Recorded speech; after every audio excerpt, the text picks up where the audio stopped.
অপরিসীম নৈঃশব্দ, চারপাশে ঘটে যাওয়া সামগ্রিক সমস্ত ধরনের ঘটনায় একজন মানুষকে যদি দেখা যায় যে তার কোনো ধরনেই কোনো উত্তেজনা পাওয়া যাচ্ছে না, মানে তার কোনো রকম সাড়া পাওয়া যাচ্ছে না, তাকে ঠিক কি বলে? একটি মানুষ ধরা যাক কোথাও বসে আছেন বা কোথাও শুয়ে আছেন, তার চারপাশে সমস্ত মানুষজন তাকে ডাকাডাকি করছে, তার পাশে অনেক ঘটনা ঘটে যাচ্ছে, না পেরে, তার কোনো সাড়া না পেয়ে এবার তার নিকটজন বা পাশে যে সমস্ত মানুষজন আছেন তাকে এবার ধাক্কাধাক্কি করছেন, তার কানের কাছে গিয়ে চিৎকার করছেন, তারপরেও তার কোনো রকম আওয়াজ পাওয়া যাচ্ছে না। এ থেকে ঠিক কি কি সিদ্ধান্তে আসা যেতে পারে বলে আপনাদের মনে হয়? আমরা ছোটবেলায় জীবন বিজ্ঞানে পড়েছি জীবনের সংজ্ঞা কি, সেটা আপনারা একটু ভেবে নিতে পারেন। আমি সরাসরি নাই বা বললাম। নমস্কার, মানুষের ভাষায় আপনাদের সকলকে স্বাগত। আমি প্রবীর রায়চৌধুরী। এই এপিসোডে আপনাদের সাথে কিছু কথা বলি। মূল বিষয়টা হচ্ছে যে অনেক ঢক্কানি নাথ দেখিয়ে এই মুহূর্তে সারা বাংলা এবং দেশের বাংলা সহ আরো 11টি রাজ্যে এসআইআর বা স্পেশাল ইন্টেন্সিভ রিভিশন ভোটার তালিকার সংশোধন পর্ব চলছে। অনেক দিন হয়ে গেল, বহু কাণ্ড কারখানা হয়ে গেল, আপনি আমি আমরা প্রত্যেকে তার মানে সেই বিষয়টার একটি অংশ। তার কারণ আমাদের প্রত্যেকেই সেই ভোটার তালিকার যাতে শুদ্ধ হয় তার জন্যে আমাদের প্রত্যেকেরই দায়িত্ব থাকা উচিত। এই অবধি বোঝা গেছে। কিন্তু নৈঃশব্দের কথা কোন জায়গাটায় বলতে চাইছি, শুধু কি এসআইআর? আর যদি শুধু এসআইআরও ধরা হয়, সেখানে মানুষ কি চেয়েছিলেন? নিরুদ্বিগ্ন স্মুথ একটা প্রসেসের মাধ্যম দিয়ে সেই এসআইআর প্রসেস হবে, যেটা নিয়ে এর আগের এপিসোডগুলোতে অনেক আলোচনা করেছি। আমার এই চ্যানেলে যেমন আমরা করেছি, তেমনি অন্যান্য সারা যত চ্যানেল আছে বহু রকমের কথাবার্তা সেখানে উঠে আসছে এবং বিভিন্ন স্টেজ পার হয়ে হয়ে এসআইআর প্রসেসটা এগিয়ে যাচ্ছে। আর এখন যেখানে লজিক্যাল ডিসক্রিপেন্সির কথাটা মানে ইয়েতে চলছে, হিয়ারিং চলছে, সেখানে সুপ্রিম কোর্টের মামলা এবং সুপ্রিম কোর্টের বেশ কিছু গাইডলাইন বেঁধে দেওয়া এবং হয় সম্পূর্ণ অথবা আংশিক, আপনাদের সাথে যখন এই কথাগুলো বলছি এই এপিসোডটাতে, ততক্ষণের মধ্যে হয়তো 1,30,00,000 যে সংখ্যাটা শোনা যাচ্ছে তার এই লজিক্যাল ডিসক্রিপেন্সির তালিকা মানে নির্বাচন কমিশন বিভিন্ন জেলায় জেলায় টাঙিয়ে দিয়েছে, হয়তো এটাও ঠিক আছে। কিন্তু যে মানুষজন ভেবেছিলেন যে এর মধ্যে চুরি জালিয়াতি এই ব্যাপারগুলো হবে না এবং নির্বাচন কমিশন খুব কঠোর কঠোর ব্যবস্থা নেবে, যেটা তারা শুরু করেছিলেন, যে হ্যাঁ বিরাট ব্যাপার করে ফেলছেন তারা, যে 4 জন ইআরও এবং এই ইআরওকে তারা তাদের এগেনস্টে এফআইআর করতে বলা হয়েছিল। কিচ্ছু না, এখনো পর্যন্ত হয়েছে বলে শোনা যায়নি যে এফআইআরটা হয়েছে। আজ যেমন যেটা খবর পাওয়া যাচ্ছে আমাদের মানুষেরভাষা.com এই ই পেপার বলতে পারেন, সেটা যদি খোলেন সেখানেও আমরা প্রকাশ করেছি সেই খবরটা এবং অন্যান্য গণমাধ্যমেও সেটা প্রকাশ হয়েছে যে বসিরহাট উত্তর বিধানসভার একজন বিডিও তিনি নিজের পদমর্যাদার খেলাপ করে আরো 11 জন এই আরোকে তিনি আধিকারিক হিসেবে নিয়োগ করেছিলেন বলে সংবাদ সূত্রে খবর, এবং তাকে নাকি নির্বাচনের সমস্ত কাজ থেকে সরিয়ে দেওয়া হয়েছে। গেল কঠিন কঠোর পদক্ষেপ নির্বাচন কমিশন কোথায় নিল? এই যে এতগুলো জায়গাতে ভাঙচুর, তছনছ, বিভিন্ন ধরনের বিক্ষোভ, কেউ কাউকে গিয়ে গালে চড় মেরে দিচ্ছে, কেউ গিয়ে অফিসের ভিতরে ভাঙচুর করে ফেলে দিচ্ছে, তার এগেনস্টে এফআইআর করবার কথা বলা হচ্ছে। কোথায় কি? এখনো পর্যন্ত কিন্তু কিছু হয়নি। এবং নির্বাচন কমিশন এভাবেই ভাবছেন হয়তো যে ও ঠিক আছে, এভাবেই চলতে থাকুক, ও পার হয়ে যাবে, সময়টা পার হয়ে যাক। এটা গেল শুধু এসআইআর। কেন সেই শাস্তিগুলো হলো না, এ নিয়ে রাজ্য বিজেপি সভাপতি সমীপ ভট্টাচার্য মহাশয় তিনি বলেছেন কি, যে নির্বাচন কমিশনার, মুখ্য নির্বাচন কমিশনার তিনি রাজ্যে আসুন, রাস্তাঘাটে ঘুরে বেড়ান, বেরিয়ে দেখুন সেখানে কি কি হচ্ছে এবং ব্যবস্থা নিন। ক্ষোভ তারাও প্রকাশ করেছেন, খোদ স্বয়ং বিরোধী দলনেতা শুভেন্দু অধিকারী প্রকাশ করেছেন। তৎসত্ত্বেও কিছু হচ্ছে না। এরপর দেখুন, এবার যদি আরো একটু বেড়ে যাই চারপাশে বিষয়টাকে নিয়ে, সেটা কি, আগামী 3 তারিখে আপনারা সবাই জানেন, এখনো পর্যন্ত নির্ধারিত আছে, জানি না সেটা আবার মুলতুবি হয়ে পিছিয়ে যাবে কিনা, যে আইপ্যাকে ইডি রেড কাণ্ডে যে সুপ্রিম কোর্টে যে মামলাটা চলছে, যার বেশ কিছু কঠিন observation supreme court division bench দিয়েছিলেন, সেটার হিয়ারিং রয়েছে 3 তারিখে। এইটা মানুষ তাকিয়ে আছে এখনো পর্যন্ত কি হয়। তার মাঝখানে কি হলো, ইডির যিনি ডিরেক্টর রাহুল নবীন তিনি কলকাতায় আসলেন, এসে ম্যারাথন বৈঠক টৈঠক করলেন। মাঝখানে আমাদের এই চ্যানেলেই আমরা জানিয়েছি, মাঝখানে মানে অন্যান্য সূত্র মারফত আরো খবর আছে যে প্রায় 150-200 জন সিবিআই এবং ইডি আধিকারিক কলকাতা তার পার্শ্ববর্তী অঞ্চলে তারা অবস্থান করছেন। এখনো পর্যন্ত কোনো খবর নেই। এবং ইডি সূত্রে যেটা আমরা এই চ্যানেলে দেখিয়েছিলাম, যে সম্ভবত ফিগারটা যে 2740 কোটি টাকার যে কোল স্ক্যাম, সেই কোল স্ক্যামের এই তদন্ত। এবার বিষয় হচ্ছে, এর পাশে হারিয়ে গেল কে, আরজি কর কাণ্ড, এর পাশে হারিয়ে গেল আরো যে সমস্ত তদন্তগুলো সেগুলো। এবার বিষয় হচ্ছে, নৈশব্দেরও তো একটা সীমা আছে, সাড়া না দেওয়ারও তো একটা সীমা আছে।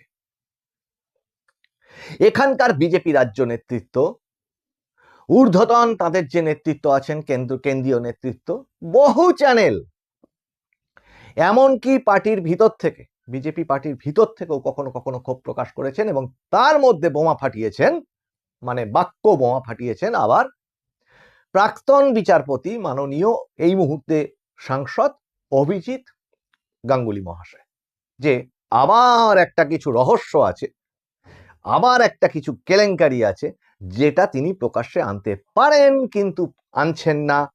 আদালতের কিছু সমস্যা আছে যার জন্য হয়তো তিনি পারছেন না। 72 ঘন্টা টাইম বেঁধে দিলেন, আবার এও বললেন 72 ঘন্টা সেটা নিয়ে বন্ধ করার দরকার হতে পারে। এমনকি মুখ্যমন্ত্রী নাকি রাজ্যপালের কাছে গিয়ে পদত্যাগ পত্র দিয়ে দিতে পারেন। এই ব্যাপারগুলো তিনি বললেন প্রেস ক্লাবে বা তারপরে একটা জায়গাতে সাংবাদিকদের সঙ্গে তিনি বলেছেন, সোশ্যাল মিডিয়াতে ভিডিওটা অ্যাভেলেবেল। এখন বিষয় হচ্ছে যে এই নৈশব্দ এবং তার সাথে শীতলতা, এইটা কি, যে বিরোধী ভোট সেইটার কোনো কনফিডেন্স বিল্ড আপ করতে পারছে, আর এই এসআইআর নিয়ে মানুষ নানান রকম ভাবে নাজেহাল হচ্ছে লজিক্যাল ডিসক্রিপেন্সি নিয়ে, কখনো হিয়ারিং এর জন্য, যারা মানে অ্যাকচুয়াল ঠিকঠাক ভোটার তাদের কথা বলছি, যারা জালিয়াতি আছে সেটা তো ছেড়েই দিই। তারপরে যদি সব বিষয়টাই, সমস্ত অন্যায়টাই মানে কোনো হয় বিচারহীন অবস্থা, অথবা তার কোনো রকম প্রশাসনিক অথবা বিচার বিভাগীয় কোনো শাস্তির বিধান, মানে যা খুশি তাই করেই যাও। আর পাশাপাশি মাঠে ঘাটে রাস্তায় কাকে দেখা যাচ্ছে, মাঠে ঘাটে রাস্তায় দেখা যাচ্ছে সেই নন্দীগ্রামে কিছু একটা গন্ডগোল হোক, সেখানে শুভেন্দু অধিকারী, ওন্দায় কোনো রকম একটা গন্ডগোল হোক, সেখানে শুভেন্দু অধিকারী, বেহালা শখের বাজারে কোনো একটা কিছু অসুবিধা হোক, সেখানে শুভেন্দু অধিকারী। এই যে বিষয়, একের পর এক পরিবর্তন সংকল্প সভা, মিছিল, সেগুলো কে করছেন? সেগুলোতেও শুভেন্দু অধিকারী মুখ্যত, আশপাশে আরো কয়েকজন ইদানিং দেখতে পাওয়া যাচ্ছে, তারাও নেমেছেন।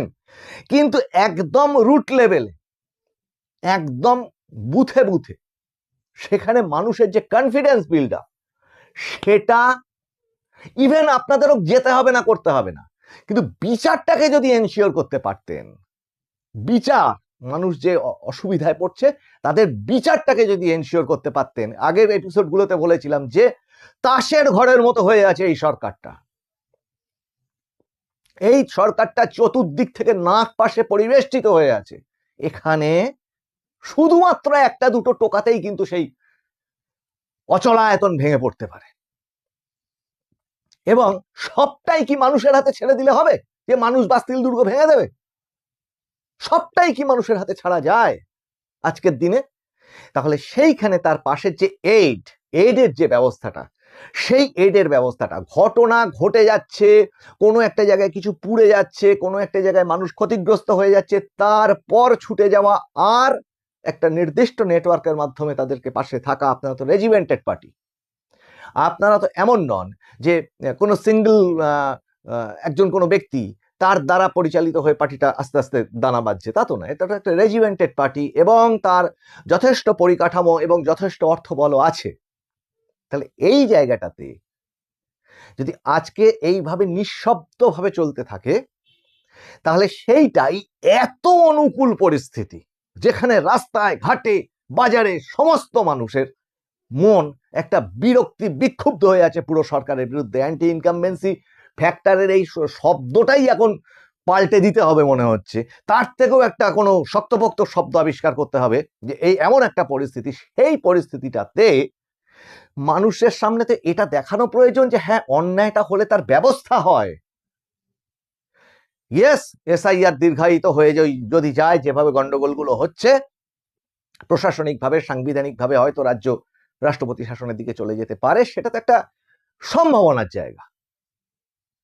কাজেই এই যতগুলো ফ্যাক্টর রয়েছে, এই সব কটা ফ্যাক্টরকে যদি কনসিডার করেন, তাহলে সেই আবার একই জায়গাটায় চলে আসছে। মানুষ চাইছে সাহস, মানুষ চাইছে শুধুমাত্র সাপোর্ট অ্যান্ড এই যে মানে কনফিডেন্স বিল্ড আপ, এই জায়গাটা চাইছে।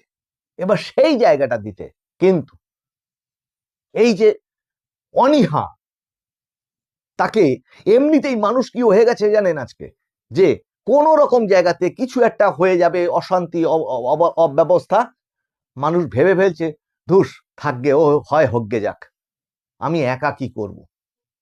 পাশের জন ভাবছে ও ঠিক আছে হয়ে যাক, আমি একা কি করব। মানুষ একা বোধ করছে নিজেকে, কারণ একা বোধ করা ছাড়া তাদের কোনো উপায় থাকছে না। কারণ সেই জায়গাটাতে যদি সত্যিকারের দেখা যায়, অসুবিধা করলে কিন্তু আমি থানায় জানাবো, অসুবিধা করলে কিন্তু আমি কেস করব, এই যে ভাষাগুলো, এই ভাষাগুলো মানুষের মুখ থেকে সরে যাচ্ছে। আর এই বিচার ব্যবস্থা যদি মার্জনা করবেন বিচারপতি মহাশয়েরা, ঠিকভাবে যদি উপযুক্তভাবে, আপনারা তো কোর্ট মনিটর তদন্ত করান, তাহলে কোর্ট কেন সেইভাবে তদন্তটাকে ঠেলা মেরে এগিয়ে নিয়ে যেতে পারে না? আর যদি বিচার দিতে না পারেন, তাহলে মশাই বিচারক মহাশয়, আপনাদের তো সরানো যায় না, ইমপিচ করতে হয়, তার বহু কাণ্ড। তাহলে দয়া করে জনগণের পয়সাগুলো এইভাবে নষ্ট করবেন না, পদত্যাগ করুন। বিচার যদি না করতে পারেন, ওই বিচারকের চেয়ার থেকে সরে যান, অন্য যোগ্য কাউকে ওখানে বসতে দিন, জনগণগুলো বাঁচুক। একটার জিনিসের বিচার দিতে পারেন না আপনারা, দিনের পর দিন মানুষ ক্ষতিগ্রস্ত হবে, যে অন্যায় করবে বুক ফুলিয়ে সমাজে ঘুরে বেড়াবে। এই জিনিস আর বেশি দিন চলতে দেওয়া যায় না। কাজে এই সমাজের বার্তাটা সকলের মধ্যে থেকে উঠে আসার দরকার। যে জায়গাতে আছেন, আজকে প্রজাতন্ত্র দিবস, বিশ্বের বৃহত্তম গণতন্ত্রের প্রজাতন্ত্র দিবস। কাজে এই আদালত সেই বৃহত্তম গণতন্ত্রের বৃহত্তম বিচার ব্যবস্থা। কাজেই সেই চেয়ারটাতে যিনি বসছেন, সেই বৃহত্তম, বিশ্বের বৃহত্তম বিচার ব্যবস্থার চেয়ারে বসছেন, জনগণের থেকে পয়সা নিচ্ছেন, মাইনে নিচ্ছেন, কিন্তু ক্ষতিগ্রস্ত জনগণকে আইনের বিভিন্ন রকম কুট কেচালির মধ্যে আমরা যেতে চাই না। আমরা সাধারণ জনগণ, আমরা বিচারটা চাই। ও অন্যায় করেছে, ওকে বিচার, শাস্তি দাও। ইয়েস, আপনারা বলবেন jail is not a rule, bail is a rule, মানে জামিন পাওয়াটাই নিয়ম। তাহলে অন্যায় করতেই থাকুক, করতেই থাকুক, করতেই থাকুক, একটা কোনো জায়গায় গিয়ে তো থামতে হয়। আর বিপক্ষ ডিফেন্সের আইনজীবীরা এত দক্ষ, যারা অপরাধীদের পক্ষে দাঁড়ায়, ধরা যাক, বা আমি অপরাধী না বলে যদি অভিযুক্ত বলি, অভিযুক্তদের পক্ষে যে সমস্ত আইনজীবীরা দাঁড়ায় তারা সব কেস জিতে যায়। এ তো আজব ব্যাপার। আপনারা দেখুন, সব মামলাতে বিপক্ষে সেই দু একজন ব্যক্তি প্রথিতযশা, তাদের পেশার প্রতি আমি সম্মান জানাচ্ছি হাত জোর করে, অবশ্যই তাদের পারদর্শিতা নিশ্চয়ই আছে, তাই তারা পারেন। এই সেই কপিল সিব্বাল, অভিষেক মনু সিংভি, এই ধরনের আইনজীবীরা, তারা সমস্ত কেস মানে ইদার উদার ড্রিবলিং করে পার করে দেন, কিচ্ছু হয় না। আর সরকার পক্ষেও বা হয়ে যারা জল লড়েন, তারা সব কটাতে হেরে যান। হেরে যান মিনস অন্তত গুটিয়ে থাকেন, মানে তারা পারেন না তো, মোট কথা এখনো পর্যন্ত তো পারেননি, একটা বিচার এনশিওর করতে পারেননি। এবং বিচারকরা, আপনারা তো সুয়মুটো দিল্লি বা অন্যান্য জায়গাতে যে কুকুর নিয়ে যে এই মামলাটা হয়ে গেল, রাস্তার কুকুরদের নিয়ে যে আপনারা সুয়মুটো সেই সব মামলা করতে পারেন। আপনারা আরাবল্লী পর্বতের কতটা হাইট হবে, পাহাড়টাকেই ভেঙে দেওয়া হবে কিনা সেই নিয়ে আপনারা উদ্বিগ্ন হয়ে পড়তে পারেন। সাধারণ মানুষ পড়ে পড়ে পড়ে পড়ে মরবে অভাবগ্রস্ত হয়ে, অত্যাচারীর কাছে অত্যাচারিত হয়ে। তাহলে বিচার ব্যবস্থাটাতে আপনারা বসে আসেন কি জন্য? অন্যদের ছেড়ে দিন। লোকে এই কর্মচারী ঘুষ নেয়, ওই কর্মচারী দুর্নীতি করে, মশাই ছেড়ে দিন, তারাও তো জনগণের ট্যাক্সের টাকায় চাকরি করছে, ঠিক আছে, কিন্তু আপনারা কি করতে আছেন? মানুষ দু জায়গায় বিচার চায়, জাত ধর্ম বর্ণ নির্বিশেষে। এক, ধর্মাবতার বিচার দিন, আর এক, হে ঈশ্বর বা হে উপরওয়ালা, যে যে ভাষায় ডাকেন, তুমি বিচার করো। তাহলে একটা যদি ব্ল্যাঙ্ক হয়ে যায়, মানুষ তো উপরওয়ালা ভরসায় বেঁচে থাকা, আর অপরাধী ড্যাং ড্যাং করে নাকের সামনে ঘুরে বেড়াবে এবং বারবার থ্রেট দেবে। এবং ওই যে বলছিলাম যে নৈশব্দ ধীরে ধীরে ধীরে ধীরে ছড়িয়ে পড়বে, প্রতিটা মানুষ জ্যান্ত ডেড বডির মতো রাস্তায় ঘুরে বেড়াবো, মানে সব কিছু হবে, কোনো কিছুতেই সাড়া দিতে পারবো না। সাড়া দিলেই সর্বনাশ, অপরাধীকে প্রতিবাদ করা যাবে না। এ কোন সমাজের দিকে আমরা এগিয়ে যাচ্ছি? আপনারা কমেন্টে জানাবেন। এবং এখানে রাজ্যের বিরোধী দল, অন্যান্য সমস্ত বিরোধী দল, এমনকি শাসক দলেরও অংশ, যারা অন্যায় করে, সোজা কথা, তাদের বিরুদ্ধে যদি এখনো পর্যন্ত সরব না হয়, কেউ সরব না হন, অন্তত বিচারটা না পাওয়া এনশিওর করানো, সেটা যদি না হয়, তারাও কি শান্তিতে সুস্থভাবে বেঁচে থাকতে পারবেন? আপনারা কমেন্টে জানাবেন। আপনাদের কমেন্ট মানে আপনাদের মত, কারণ মানুষের ভাষা মানুষের মনের কথা বলে, আমরা বলে যাব। আগামী এপিসোডগুলোতে আরো আরো ইন্টারেস্টিং বিষয় নিয়ে আপনাদের সঙ্গে আলোচনায় আসব।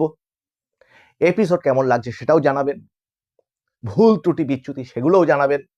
আর যদি ভালো লাগে সাবস্ক্রাইব আর ওই নোটিফিকেশনটা অন রাখবেন, যাতে আপনাদের কাছে নোটিফিকেশনটা যায়। সবাই জানেন এগুলো, তৎসত্ত্বেও বলে দিচ্ছি, আমি সাধারণত বলি না। আগামী এপিসোডে আপনাদের সঙ্গে আবার দেখা হচ্ছে। আমি প্রবীর রায়চৌধুরী, এতক্ষণ আপনাদের সঙ্গে ছিলাম। নমস্কার।